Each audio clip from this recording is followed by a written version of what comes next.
up, everybody? So y'all have been asking me about this. Let's take a listen to one of Mos Def's first appearances on record. Mos Def. Right? Trying to keep it eye level. I ain't trying to beat nobody in the head, bro. Right? Not yet, anyway. That's a very fair point. Now, I want to start this, right? This is actually a really good point because I think this is, in a way, a summary of what made Mos Def so dope. He's high level. He's not trying to beat you in the head with, look at how smart I am. I'm so much more elite than you, right? He's still trying to relate to the common man, but he's trying to keep things high level at the same time. And this is what made Mos Def fucking brilliant to me, okay?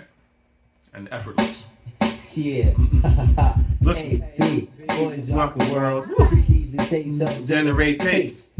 F is an import. A Def. G good. H is one down B. But I grab the microphone and MC. Hey. Like elemental P. And when I am done, then you will agree. Mos Def represent. Now definitely. Jesus, what I used to rock in 83. Then block party. Used to wish I could break the bounce. Eddie. My 10 speed and round shoe On TV. But now it's not this. Nothing like this. My name is Mos Def. This is good as it gets. Baby, I make you dance like sardines and grits. Like what still hit. Even when the skip. Even when the record skip. Even when the record skip.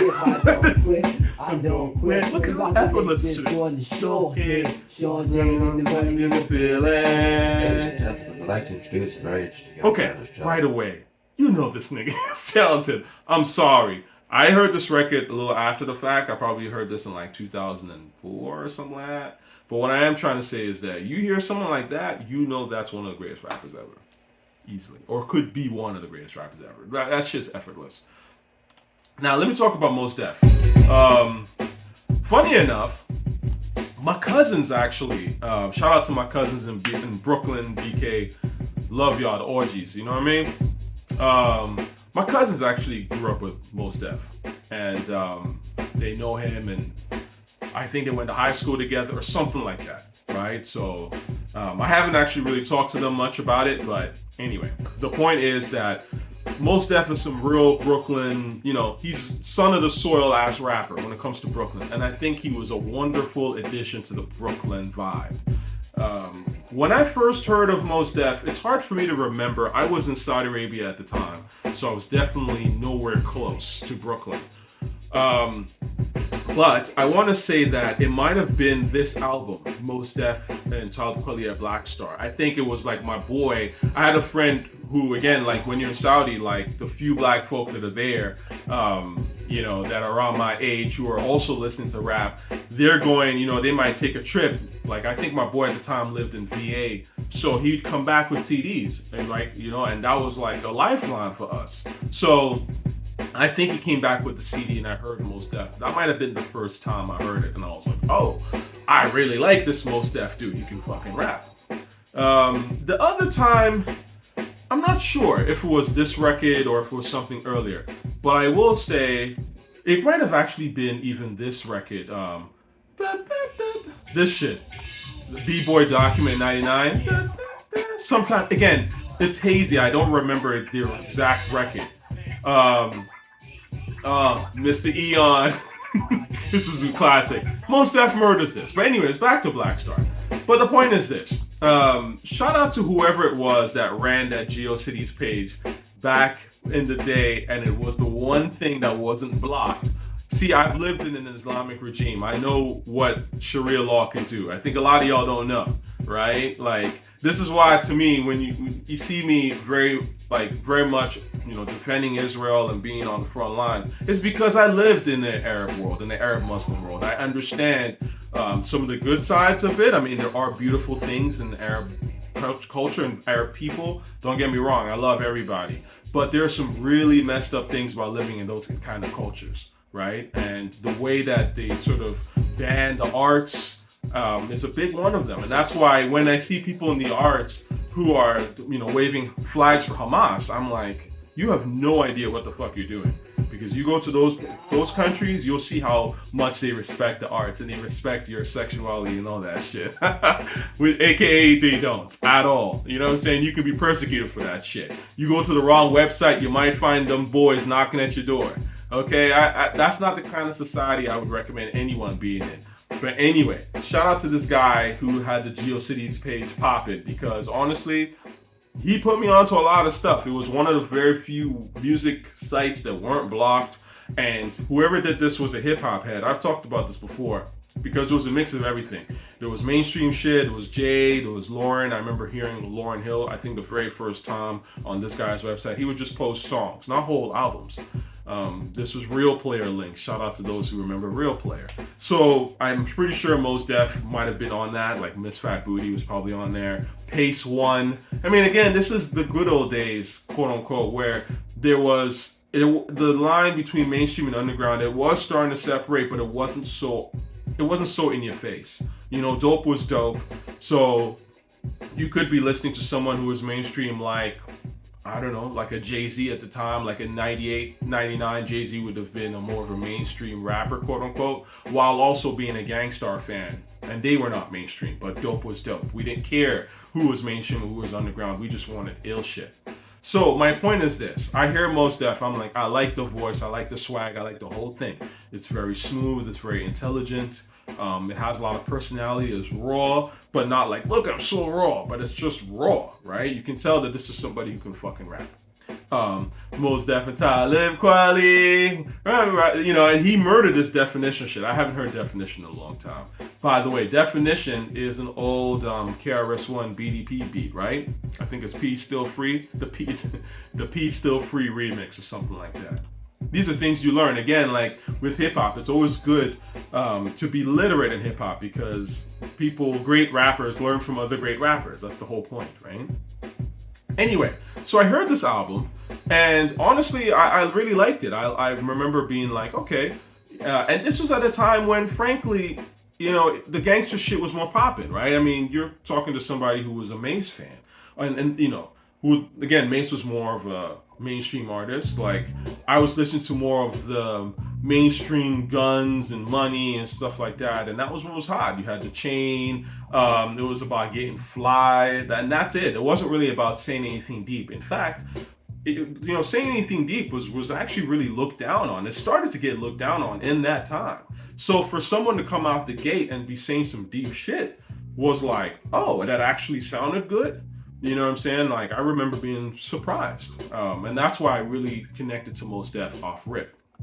I mean, this song in particular, he has this line where he was like, black like my baby girl stare, black like the veil the Musliminas wear, some shit. I was like, whoa, that's fucking hard. That is ill. That's a great visual. It's very smart, and it's very it's that anthropological rap that I love, where it's like it captures a community, it's talking about people, it's showing a world, right? So anyway, the fact of the matter is that if you're trying to check out Mos Def, I would certainly, this is a must listen. You've got to hear Mos Def and Talib Kweli at Blackstar. I wouldn't go to this first though. This would be my second project of his that I would check out. The one that I would absolutely check out first, and this probably goes without saying, is Black on Both Sides, which is sheer genius. I think Black on Both Sides, I wouldn't necessarily call it a classic. I think it's a little bit short of a classic. There's 16 tracks on there. 2, 3, 4, 5, 6. Yeah, there's like 6 phenomenal, some of the best rap we've ever hear songs. It's a little bit short of a classic to me in the classic sense. I've talked about this in my video about what makes a classic album, but there are some absolutely phenomenal songs in there. It's close. I would say it's pretty close to being a flat out classic. But again, just a phenomenal album. Now, let me backtrack a second here, because speaking of the Mos Def and Talib Kweli at Blackstar, you gotta hear Respiration, because Respiration was actually kind of like the thing where I went, oh, this Mos Def dude is some other shit. You know what I'm saying? Like, absolutely murdered this verse. You know, it's interesting because I remember arguing with people like, like back in those days, ICQ, you could kind of also like talk to the outside world when it wasn't blocked, and you'd have people like, or chats, and they'd be like, oh, Talib Kweli was better, and I was like, what? Most in Common killed that. I mean, with all due respect to Kweli. Kweli's verse was good, but Mos Def just obliterated this shit to me. You know what I'm saying? They all promise, you know what I'm saying? Yo, this shit, Respiration, I'm about to play this actual joint, man, because he blacked the fuck out. I mean, Common really did too. You know, this track was so hot, man. I remember freestyling to this with my boys back in like 2002, 2003. We would still listen to this record and just be like, and you know, that's what, 5 years passed at that point when the song came out.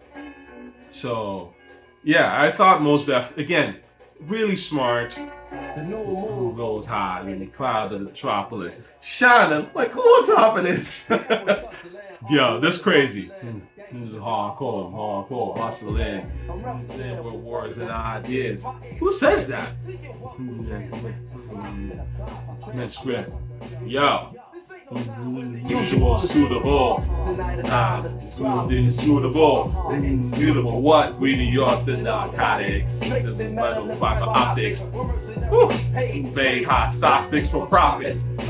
Now stick pockets. Knuckles on the second hands of working hats crotches. Hard knuckles on the watches of wait. What was that line? I gotta go back because that line was hard knuckles on the second hand of working class watches. Smart, man. It's just a cool visual. Let's go. Go on feminist postures. Saying loud, $1 million options. Anyway, kill this. Absolutely murder this. So, you know, you're hearing all this stuff. And then I remember around that time, too, on that website that I was talking about that someone created this hip-hop head, I heard Mathematics, and I was like, yo, again, I saw, oh, he did a song with Primo. Checked it out, and I was blown away by Mathematics. So obviously, I was like, let me listen to Mos Def in full. Now, Mathematics is brilliant. You can go and check that out. I always recommend Mathematics. My favorite joints on there, obviously, Miss Fat Booty is superb, and was very sexy record for that time, I would say, and it still holds up. It has a certain feel to it, and again, it was well done because it was sexy in a sense, you know, in a hip hop way, and certainly not. It didn't push women away. Let me put it that way. You know, like a lot of hip hop, it was more. And she came with the same top game. You know, it was sick, fell phone the name. It was a very kind of cool beat. You know what I'm saying? The ladies could rock to a little bit. And I think this is when, you know, this is the perfect single for Mos Def, honestly. And I think it really put him out there, you know what I'm saying? And then appreciating fat asses. Hey, man, brothers, we love fat asses. It is what it is.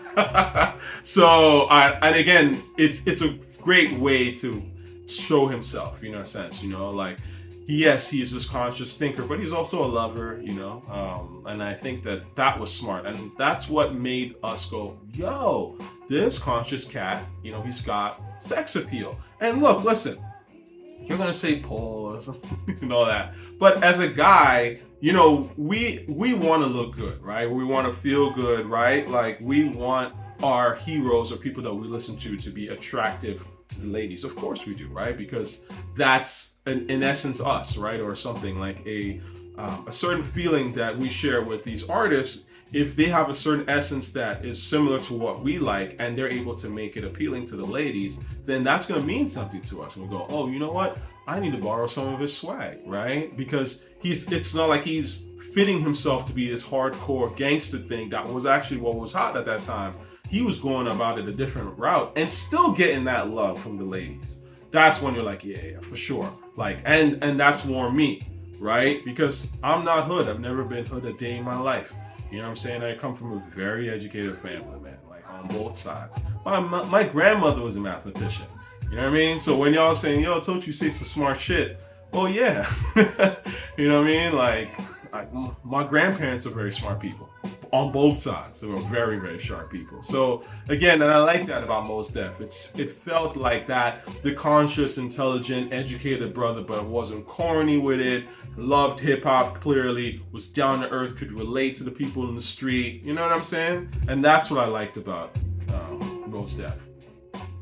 Other songs are brilliant. This is brilliant. They say 1 for the treble, 2 for the time. This shit is fucking great, man. I slept on this record, I have to say, hip hop.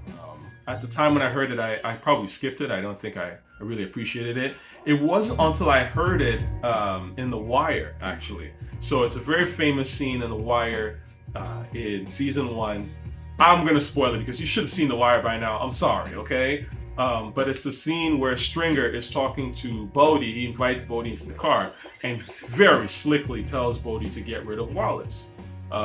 Brilliant scene. Like the dialogue, the acting, the whole nine, the way that Idris Elba channeled that Stringer smooth and deadly with it.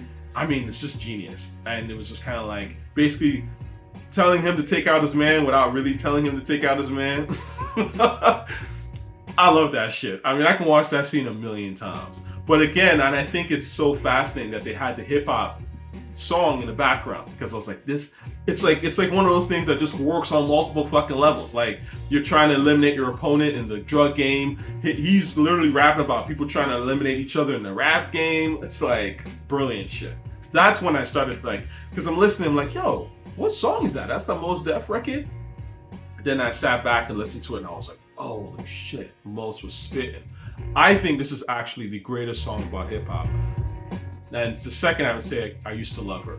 I think this is the best song about hip hop in general, was actually written by Mos Def, in my honest opinion.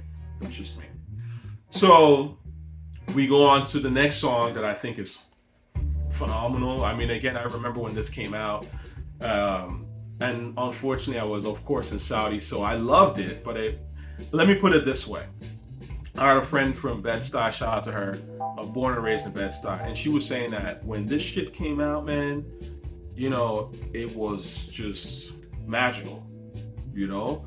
Again, it was that, and, you know, that educated but still street, because Brooklyn has that energy. I know you hear a lot of that rah-rah, yo, MOP, that Brownsville, but again, Brooklyn is the planet. They call it the planet for a reason. You know what I'm saying? Like, yeah, you in Brownsville, like shit's, you know, East New York is like real gutter, real rough. But then you come to Bed-Stuy, and some parts of Bed-Stuy are rough, but some parts of Bed-Stuy is the intellectual Brooklyn class, right? And so Mos Def was that as well. You know what I'm saying? You've got Prospect Heights, Park Slope, right? So there's a lot in Brooklyn, right? And I liked how it had that charm of like, it was still hip hop, but it was reaching for something a little even almost higher level in a sense, because he was singing, right? It's not that he was doing something that's better than rap, but he was just doing something. It's a nice little switch up, you know, like when you have a, you know, super rap album and then you have that one song where you decide to sing a little bit,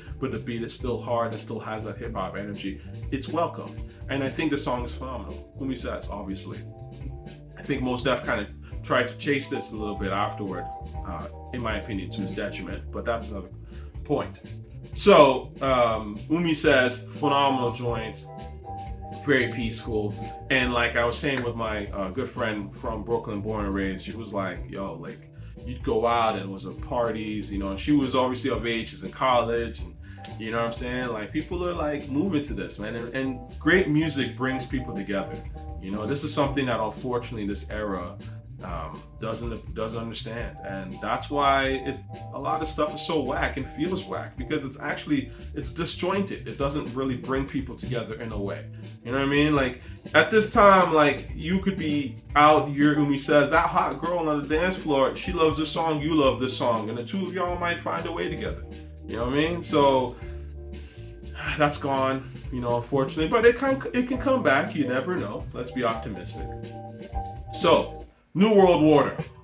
This song I love. I think the song is brilliant, obviously. And you'll find me saying that a lot about Black on Both Sides. Like I said, even though I don't think the album as a whole is a full-blown classic, I think it doesn't have the necessary amount of tracks. I usually say that for an album to be classic, it's got to have at least 9 tracks that are phenomenal. The Illmatic rule, as I say, right? And I think this only has like 6, is what I'm trying to say. But these 6 tracks that are classic, they're amazing. And this is one of them. Juju, the Beatnuts made this beat. Mos Def just like, again, no one would rap about water. Who the fuck is rapping about water? Like in 1999. You know what I mean? Like, this is what I'm saying. Rap was in a different, we were thinking different. You know what I'm saying? Like, we were encouraged to think different before the shit. The water down was starting to happen, but it's like there was still that sharp thought that was still very much welcomed, and you had to state your claim as somebody to be listened to. So I love this record, I really do. I thought this was brilliant. And then I would say the last really good song, superb song on Black on Both Sides, Brooklyn, of course. I didn't talk about Fear Not of Man, which is the intro. That in itself has one of the greatest quotables I've heard in rap, where it's like you have to basically look at how the society's going, because hip hop reflects the society. You know, if the society's fucked up, hip hop's gonna be fucked up, you know, type of thing. So that song is also, it's the intro, I would say. But this song, Brooklyn, you know, like, this is classic shit. You already know, you've heard the song before. All three beats are fire, and he just slaughters them. You know what I'm saying? Very charming. Again, as a guy listening to this in Saudi, I was just like, oh man, like Brooklyn sounds like a really dope place. You know, he was really repping for Brooklyn, very heavy, and I appreciate it. And it's interesting, like he mentions Myrtle. Like there's certain streets, I don't know if it was in this record or something like that, but I remember he mentioned Myrtle Ave, and like, you know, at the time I'm like, I don't know what the fuck Myrtle Ave is. Now I obviously I know. I used to walk down Myrtle Ave all the time. You know what I mean? So. You know, it's like, it's cool to see these kind of things, you know? In fact, now that I think about it, because it's been some time since I've been on Myrtle Ave. Myrtle Ave is I think it's like an east and west type of, I could be wrong, correct me, man. My memory is getting foggy, but it's kind of like an east and west. It's not really north and south, from what I remember. But the point is that shops along Myrtle and things like that. So, brilliant album. Really, I think, again, in real time, I remember people liking this album. It wasn't like for the casuals necessarily, but again, people who liked hip hop definitely paid attention to this album, because it was, you know, it was a Brooklyn Nas almost, I would say, right? Like if I was to give it a comparison, I would say that this was Mos Def, and taking that Illmatic formula in a way to a certain extent, but making it Brooklyn. The beats were hard, and like the diction is hard, because it's not like Brooklyn's sort of got that. There's this way that they sort of spit their vocals that's very like rough, right? So whereas Queens is much more melodic, in my opinion. Sometimes you can't always understand what Queensniggas is saying exactly, because they mix it with slang, but the shit is so atmospheric and moody. You're like, this shit's cool, it just fits. Brooklyn isn't quite like that. You know what I'm saying? But my point is that it works, and what Mos Def was doing was really fucking fly. So after this, I'm like, this is the guy, right? I mean, he has some dope ass features, like for example, the body rock, which he just murders, right? A 1, 2, you're feeling you. This shit. This shit's great. I love this, man. And then of course, there's the B-Boy document, 99, which I played. This is fire. Mr. Eon. I always remember that, Mr. Eon. Whack MCs, we pee on those. I haven't heard this shit in a long time, but again, you know, these records, they stick to you, man, because you've been listening to them, you know, like, I'll never forget these records, you know? So, now, this is where shit gets depressing for me. Because Mos Def now goes into the new danger.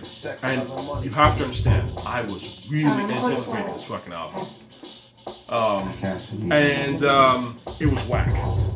So Mos Def goes into this, I'm gonna do this rock thing. This is one of the least whack songs. Sex, Love, and Money was, I mean, this is, you can tell, look at the difference. The feel is off. You know what I'm saying?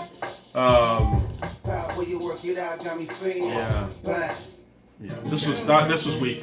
Obviously, he did this also Close Edge. No. Gotta go, no. It's going on private, this one for show. It's Mos Def for show. It's they gangsta, hell no. They get a little bitch, they snitch to the pole. They all talk fast and they all think slow. This was my...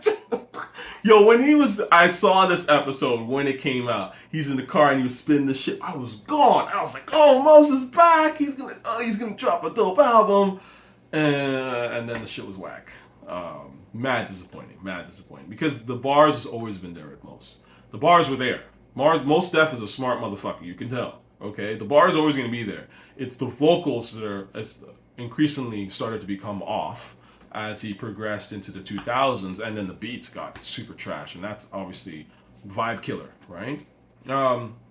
It's interesting because when rappers go away from the script and they start doing these like rock songs and things like that, it's always sucks. I cannot think of somebody that has done this shit well, and I'm like, that was dope. I'm glad you went on that detour. It's always whack. It's always terrible. They start doing rock or whatever. Like, listen to songs like Blue Black Jack on the New James. They're terrible. And they're pretentious, right? It's almost like this vibe of like, I've conquered rap, so like, I'm bigger than rap now, so I'm gonna just go into rock and conquer that or whatever, and like I'm big, so I can do whatever. And it's like, no, you can't. You're a rapper. You're a hip hop artist. Do hip hop. That's why we like you. That's what you're good at. You're not that great at singing. You're not a rock artist, okay? You're not a pop artist, right? And I think this is always the problem. And it's weird because on one hand, there's the ego of I'm bigger than rap. I've conquered rap. I've made some dope shit. So now I can just switch it up entirely. But then it's almost like you can tell like there's that fear of like, fuck, like I've set a super high bar for myself. And if I don't meet this bar, if I make the same shit or relatively around the same thing as I made before, people are going to judge me and be like, nah, you fell off, you're done. So what am I going to do? I'm going to switch it up entirely. That way people can't say that I'm done. They just say, oh, he went to a different... she went into a different chamber, right? A different expression of self. But if you're smart, you'll notice that they've fallen off. To me, that's usually the first sign right away. I'm like, this person fell off. And that's why you got to give respect to people like Missy, Redman, Busta, Jay even, but Missy in particular, that I always put her in as one of the greatest rappers ever, because Missy changed her sound literally like 6 times. Like every single one of those albums up until the one with My Struggles on it. But that's like 5 or 6 albums with Timbaland, and they're all very different sounds. But you'll notice there's a cohesion between all of them. They're all Timbaland, they're all creative as hell. When she came out with the Cricket Space sound on, The Rain, and people started copying that, then she went dark with it on She's a Bitch. And then when people started, and Hot Boys, and when people started copying that, then she went to DJ Please and took it back to some retro shit, right? Like, and then when people started doing that, she went, like Missy has always been smart about that kind of shit. But she's never been like, I'm just gonna do rock music now. Or, I'm gonna do salsa. That's corny, right? Like, you do what you're good at, but update the formula, right? So I think to me, Mos Def, unfortunately, this is like Auditorium was actually like the last song I think people cared about from Mos Def, because it's Mad Lib, it's actually a good beat. Slick Rick was on it. I don't think that this is like one of Mos Def's great songs, but it's definitely of that time period going forward from like 2004 till even now. I think this is probably the best song that he came out with.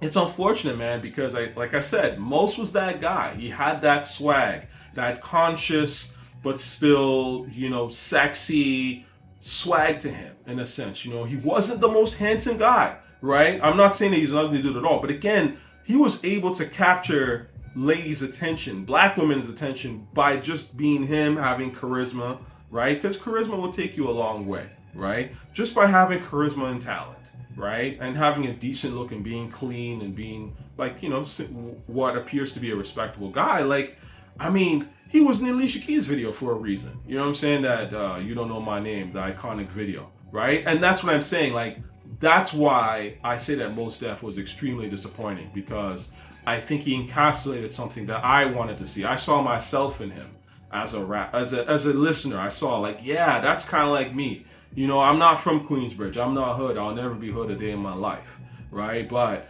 I am from an educated family, but I do understand the hood, because the truth of the matter is that my parents are from the hood. You know what I'm saying? In no sense, but again, we're removed from that. We're more refined and more sophisticated, right? And Mos Def did that, but without being elitist, and that's what I'm trying to say. And I love that about him. But the tracks just didn't hit, man. And then he tried to do the acting thing, and that didn't seem to be going nowhere. And then he just kind of fizzled out. Shout out to whoever put me on to this record. I had never heard of this song, but I played it a lot. Again, this is why I love this channel, because some of y'all, at least my listeners, y'all love hip hop and you put me on to things, you know. I've heard a lot of shit, but there's some stuff I haven't heard. So I remember this song, whenever I think about this, I think about road trips and stuff, because when I was taking some road trips out here in Toronto and Calgary, I was driving around listening to this shit, you know. So I hope that helps in terms of you learning about Mos Def and knowing what is the best stuff he's come out with. I would say start with Black on Both Sides for sure. That's the place to start. And then after you've done Black on Both Sides, go back to Mos Def and Talib Kweli and Blackstar, and then check out little features here and there. Not a lot of material in a sense, and that's why sometimes people be like, whoa, but you only asked like a couple of songs and they all came out within a very short time period, and then he fell off. But again, it's not about how many songs you have, right? It's not about how long you're famous, quote unquote, in the casual eye. It's about what you've put out, right? Most rappers don't have one amazing record, one amazing song. Let's be honest here. Throughout history, most rappers, right? Future, maybe I Serve the Bass, and that's not an amazing song, right? So for someone like Mos Def to have 8, 9 amazing songs, amazing, right? Like as in like, this is the best shit I've heard in rap ever. This is the pinnacle of what a great rap song is. It's got a great beat. The vocals are perfect. The rapping is perfect, right? For you to have multiple of those, you're automatically one of the greatest rappers ever, right? It doesn't matter if you might have recorded all of those in like 1 year, right? But you're going to be relevant forever. Great music makes you relevant forever. I have tried to stress this millions of times. A$AP Rocky will be forever relevant. He created Live Love A$AP. A$AP Rocky will be relevant way longer than all those people that came out around this time. Because around his time, he'll be far more relevant than Big Sean. Big Sean came out, if I remember, a little bit before A$AP Rocky. We don't care about Big Sean. You know what I'm saying? Like, it doesn't matter. And Big Sean probably has like a Billboard hit or whatever. It doesn't fucking matter. You have to make great shit, right? When you've made something that has enormous replay value, because that's what it's about. It's about replay value. And to have great replay value, you have to make great shit. That's it. And Mos Def, absolutely, some of his music on Black on Both Sides and on the Blackstar album, absolutely ton of replay value. So shout out to Mos Def, much respect to Mos Def. Sean Period, who did quite a bit of the production on Mos Def and Talib Kweli at Blackstar. Sean Period is someone that people don't really talk about. I think he left the business a little bit or something like that, but he made some dope shit in his day, right? So, these guys, they came with some new shit, man. Like, when it was like Mos Def, Talib Kweli, Common, Mos Def and Common in particular, I would say, put juice into the conscious, and then Jill Scott was out that time. So it felt like, yeah, you know what? And I'm sure they love the Mobb Deep shit, and I love all that shit, and I still love all that shit.